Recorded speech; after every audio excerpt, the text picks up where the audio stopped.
Hello students and welcome back to our YouTube channel. आज से class में हम लोग कंटिन्यू करेंगे अपना टॉपिक ह्यूमन रिसोर्स मैनेजमेंट। पिछले वीडियोस में हम ऑलरेडी पढ़ चुके हैं ह्यूमन रिसोर्स मैनेजमेंट के बारे में, जिसमें हम लोग recruitment, selection, training and development ये सब टॉपिक्स हम कवर कर चुके हैं। जो भी बच्चे लोग हमारे चैनल में नए हैं, चैनल के प्लेलिस्ट में जाकर तुम सारा वीडियोज़ देख सकते हो जो भी प्रीवियसली अपलोड हो रखा है। प्लस ऑल ओवर इंडिया हर एक सेमेस्टर, हर एक सब्जेक्ट का वीडियो हम लोग अपलोड कर रहे हैं। तुमको सिर्फ चैनल के प्लेलिस्ट में जाना है। तुम चाहे इंडिया में कोई भी सेमेस्टर में क्यों ना हो, कोई भी यूनिवर्सिटी के अंदर क्यों ना हो, हम लोग यहाँ पर बीकॉम का complete syllabus with notes YouTube channel में अपलोड करते जा रहे हैं। हर वीडियो के डिस्क्रिप्शन में हमारा डिटेल्स दिया हुआ है। तुम हमसे हमारे साथ कनेक्ट कर सकते हो, ज्वाइन हो सकते हो हमारे व्हाट्सएप ग्रुप्स में, टेलीग्राम चैनल्स में, जिससे तुमको टाइमली अपडेट्स मिलता रहेगा। ठीक है, इसी के साथ वीडियो स्टार्ट करते हैं। वीडियो पसंद आएगा तो वीडियो के एंड में एक लाइक जरूर से करना और कमेंट करके बताना कैसा लगा। ठीक है, चलो वीडियो स्टार्ट करते हैं। आज का टॉपिक है मैन पावर रिक्वायरमेंट। कैसे हम कैलकुलेट करेंगे, हम कैसे पता लगाएंगे कि ऑर्गेनाइजेशन के अंदर कितने एम्प्लॉयज़ का ज़रूरत पड़ेगा और कौन कौन से टाइप के एम्प्लॉयज़ का ज़रूरत पड़ेगा, क्या स्किल्स, क्या क्वालिटी, क्या क्वालिफिकेशन होना चाहिए एम्प्लॉयज़ का, और कितने एम्प्लॉयज़ का ज़रूरत पड़ेगा। ठीक है, तो इसी को हम बोलते हैं determining the man power requirement, जिसके अंदर कुछ टॉपिक्स हम लोग कवर करेंगे, जैसे कि जॉब एनालिसिस हम पहले पढ़ेंगे। उसके अंदर दो टॉपिक आएगा, फिर एक है जॉब डिस्क्रिप्शन और दूसरा है जॉब स्पेसिफिकेशन। ठीक है, चलो तो इसी के साथ वीडियो स्टार्ट करते हैं। देखना, man power planning is concern with determining the quantitative, मतलब कितने एम्प्लॉय चाहिए, एंड द क्वालिटेटिव, कौन से टाइप ऑफ एम्प्लॉय चाहिए, क्या स्किल्स होना चाहिए उनमें। Determining the quantitative and the qualitative requirements of manpower for the organization.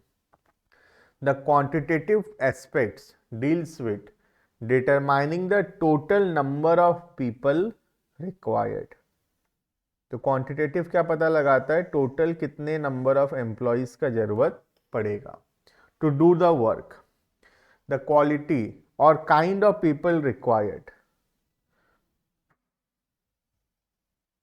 To do the work come under the quantitative aspects. ठीक है, तो दो एस्पेक्ट हो गया, एक हो गया क्वांटिटेटिव और दूसरा हो गया क्वालिटेटिव। कितने एम्प्लॉय का जरूरत पड़ेगा वो हो गया क्वांटिटेटिव, और कौन से टाइप के एम्प्लॉयज का जरूरत पड़ेगा वो हो गया क्वालिटेटिव। ठीक है, ये थोड़ा सा स्पेलिंग गलत कर दिया है, सेकेंड वाला क्वालिटेटिव होगा। ठीक है, next, detail knowledge of the nature and requirement of the job to be filled is essential for determining the kind of personals required. कौन सा टाइप का काम करवाना है हमको, पहले हमको उसका जानकारी होना चाहिए। क्योंकि हमको अगर जॉब का ही जानकारी नहीं होगा, हमको यही जानकारी नहीं होगा कि कौन सा काम करवाना है, तो हम कभी भी कितने मैन पावर का जरूरत पड़ेगा और कौन से टाइप ऑफ मैन पावर का जरूरत पड़ेगा, ये हम कभी भी डिटरमाइन नहीं कर पाएंगे। तो पहले हमको जॉब, जो काम करना है, उसके बारे में एक डिटेल एनालिसिस करना पड़ेगा। सच knowledge can be obtain through the process of job analysis. वो कैसे किया जा सकता है, जॉब एनालिसिस करके।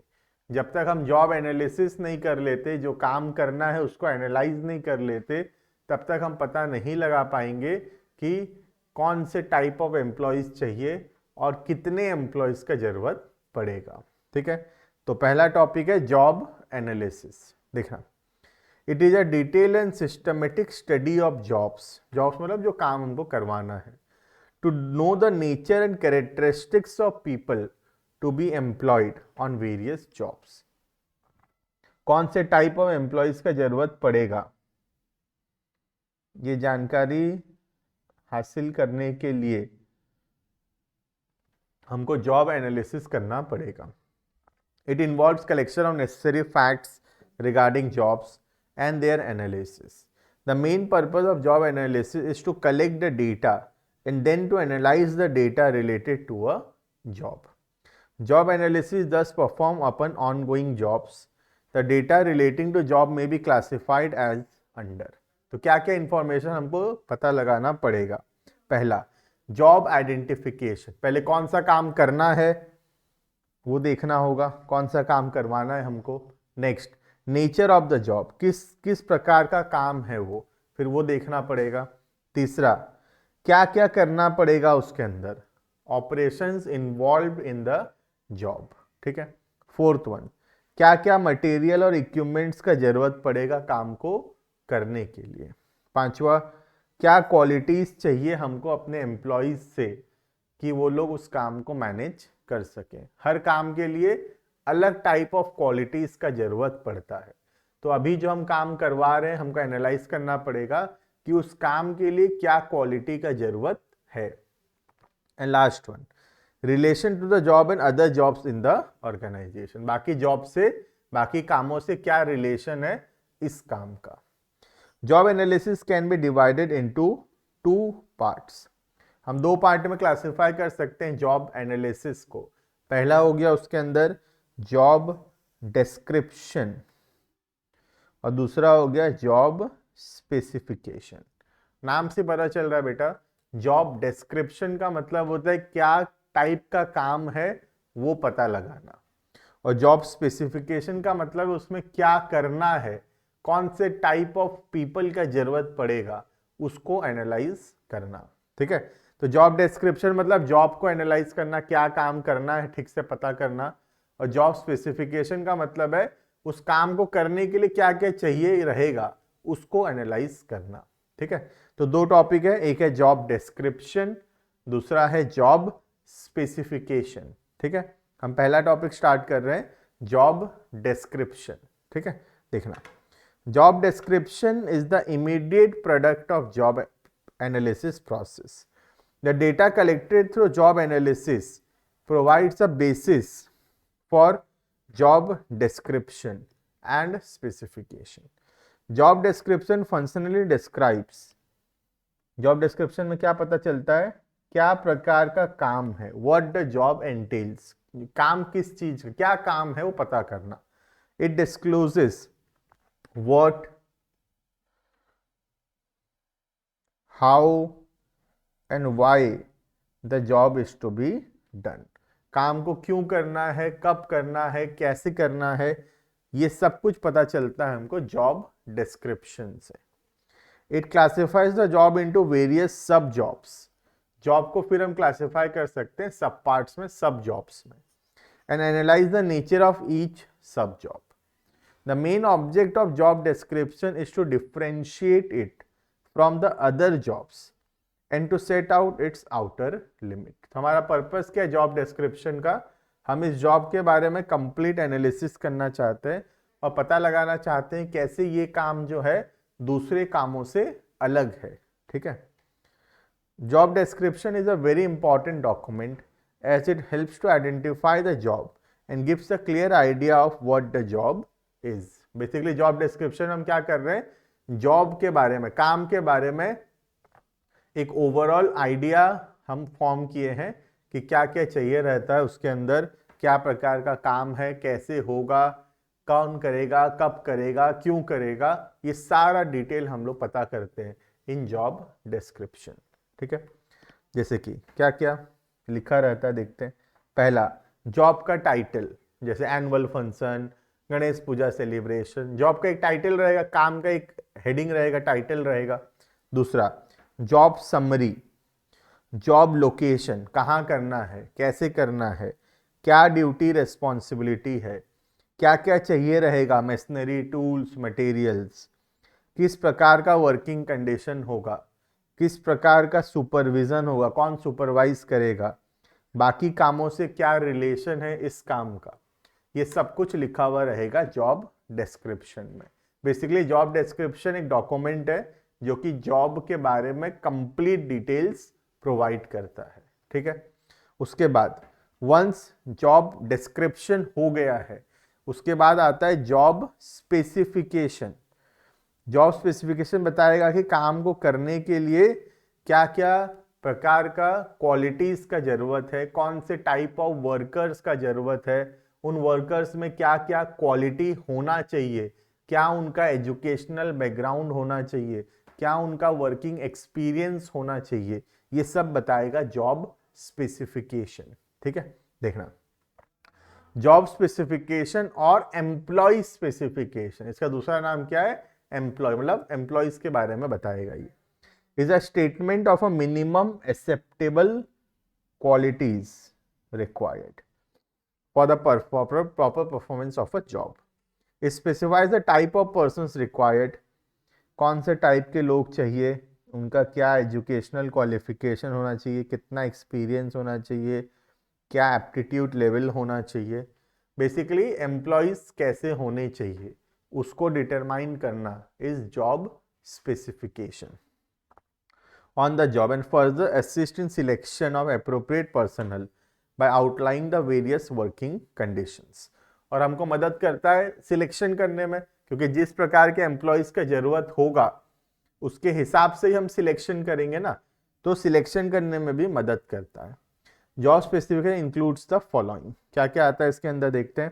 पहला, फिजिकल कैरेक्टरिस्टिक्स, जैसे कि एक एम्प्लॉय का हाइट, बहुत जगह हाइट एक बहुत बड़ा रिक्वायरमेंट, जैसे आर्मी में होता है, ठीक है, एक पर्टिकुलर हाइट का नहीं होगा तो तुमको नहीं लेंगे वो लोग, है ना। तो हाइट, वेट, चेस्ट, विजन, है ना, hearing, health, age, voice etcetera.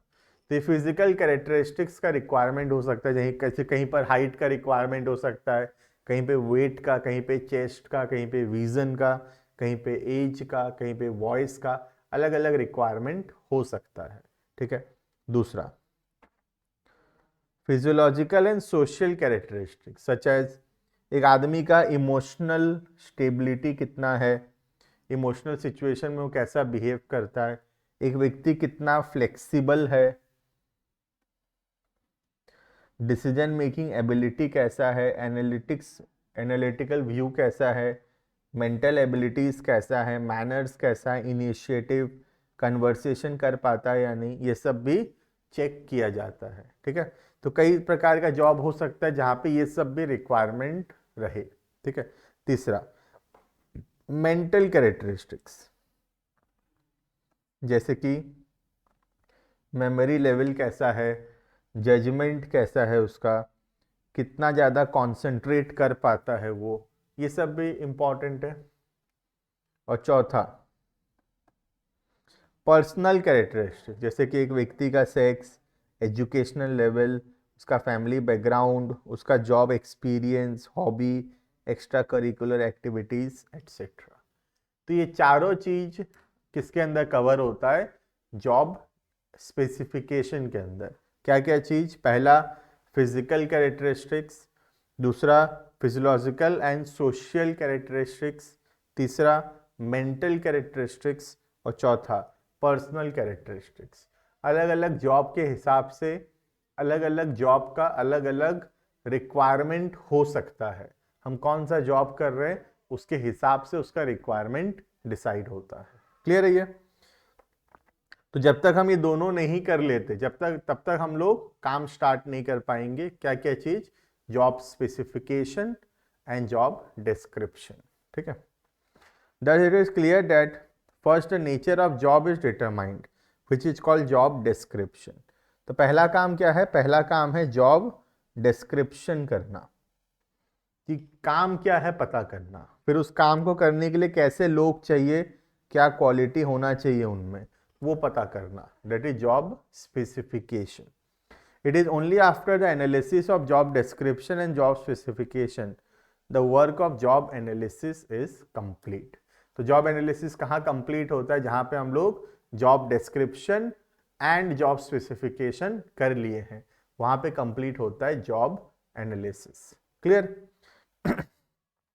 तो बेसिकली टॉपिक था ह्यूमन मैन पावर रिक्वायरमेंट कितना होगा, उसके कैसे डिटरमाइन होता है कितने लोग चाहिए, कौन से टाइप ऑफ पीपल चाहिए होंगे, जॉब एनालिसिस करके। ठीक है, जॉब एनालिसिस में दो टॉपिक आता है, पहला करते हैं जॉब डिस्क्रिप्शन, फिर करते हैं जॉब स्पेसिफिकेशन। ठीक है, चलो तो अभी के लिए इतना। वीडियो अगर पसंद आया तो लाइक करना, चैनल को सब्सक्राइब करना, दोस्तों के साथ शेयर करना, और चैनल के प्लेलिस्ट में जाकर कोई भी subject all over India, any semester, any year, any subject तुम देख सकते हो। बाकी अभी तक सपोर्ट करने के लिए थैंक यू। मिलते हैं नेक्स्ट वीडियो में, तब तक के लिए thank you and bye bye.